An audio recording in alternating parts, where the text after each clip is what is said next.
ورز رسول الله صلی الله علیه وسلم صحابه کرام رضوان الله تعالی علیهم اجمعین ته خطاب کاوه چې کله څوک خپل منکوحي سره خپل خزي سره یو اجنبي سره یو پردی سره هغه وویني سمدلاسه دی وجنی نه بلکې لمړی دی په د باندې گواهان پیش کی گواهان شاهدان دی په د باندې پیش کی چې کله شاهدان پیش شول گواهان پیش شول نو د ثبوت په صورت کې دی بیا د رجم په طریقه باندې دا د بیا دی وجلو هغه اجازه شته او څوک سوال کوي چې څومره لوی لوی ګناهونه دي څومره غړ غړ ګناهونه دي کبیره ګناهونه دي ټول ګناهونه معاف کیږي ټول ګناهونه معاف کیږي چې دا شرک ولې نه معاف کیږي شرک ولې د شرک معافي ولې نشته الله تعالی چې وواړي هر ګناه بخي او یوازې ګناه چې الله تعالی نه بخي هغه شرک یوازې ګناه چې الله تعالی نه بخي هغه څه شی ده شرک ده دا ځکه چې دا دی الله تعالی د عزت او د غیرت مسله ده چې مسله ده د الله تعالی د عزت او د غیرت مسله ده لکه څنګه چې موږ انسانان هم هر غلطي بخلې شي او که زموږ په عزت باندې زموږ په حیا باندې څوک هغه تیرې وکي او هغه تجاوز ور باندې وکي دا غلطي موږ نه بخو دا غلطي موږ نه بخو ورز رسول الله صلی الله علیه وسلم صحابه کرام رضوان الله تعالی علیهم اجمعین ته خطاب کاوه چې کله څوک خپل منکوحي سره خپل خزي سره یو اجنبي سره یو پردی سره هغه وویني سمدلاسه دی وجنی نه بلکې لمړی دی په د باندې گواهان پیش کی گواهان شاهدان دی په د باندې پیش کی چې کله شاهدان پیش شول گواهان پیش شول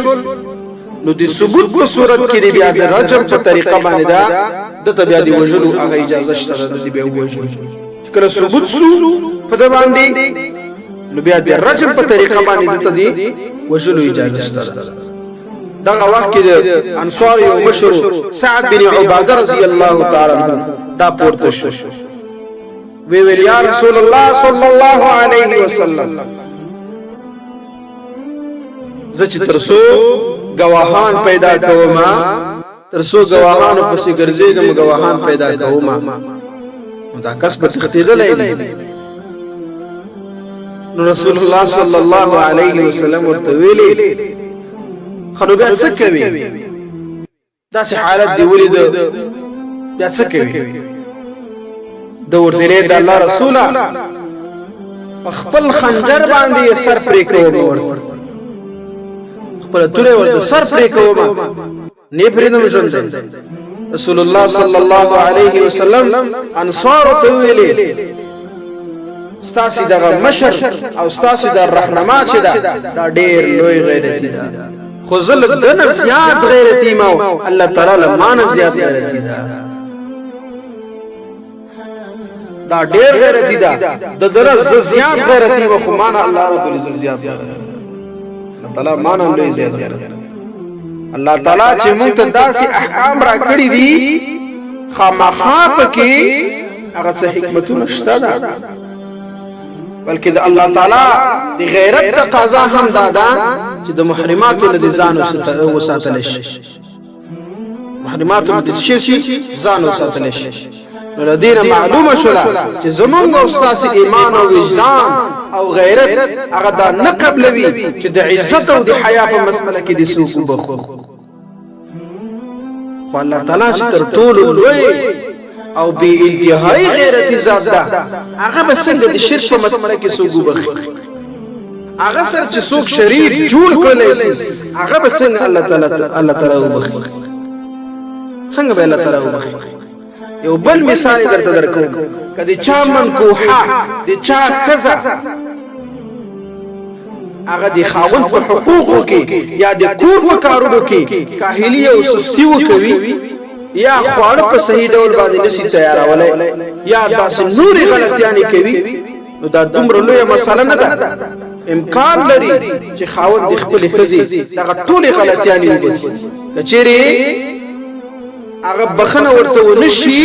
نو کېدای شي چې وی وهي غصه ورته وکړي ووهي خو آخر کې به بیرته صلح وشي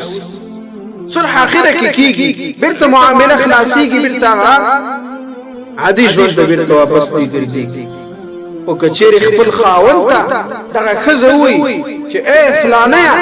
ای زما خاونده ما هغه ملګري سره هغه کوم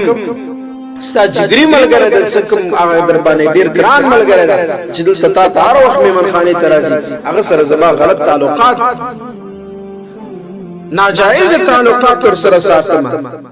نو ستا څه خیال دی دا خاوند به د ښځې دا خبره برداشت کړي ښکاره خبره ده چې دا خاوند د ښځې دا خبره نشي برداشت کولی او دا ښځه به چې دی په هېڅ کله او په هېڅ صورت کې هم دا هغه چې کوم د معاف نه کېږي ځکه دا د حیا او د عزت مسئله ده رسول الله صلی الله علیه وسلم چې د الله تعالی محبوب ده که څوک د قبر مبارک ته سجده وکړي نو الله تعالی دا نه مني دا هم الله تعالی له بخیله سره خدا منو چې رسول الله صلی الله علیه وسلم دا د الله تعالی محبوب ده چې الله تعالی ته خوښ پیغمبر ده نږدې پیغمبر ده خو په خپل دایره او په خپل حدودو کې معبود لایق د عبادت یوازې او یوازې الله تعالی ده وبس یوازې او یوازې الله تعالی معبود ده وبس خدای مګړه بشک چې بنده ده خدای مګړه بشک چې بنده ده نور کل واړه صفات دې پرې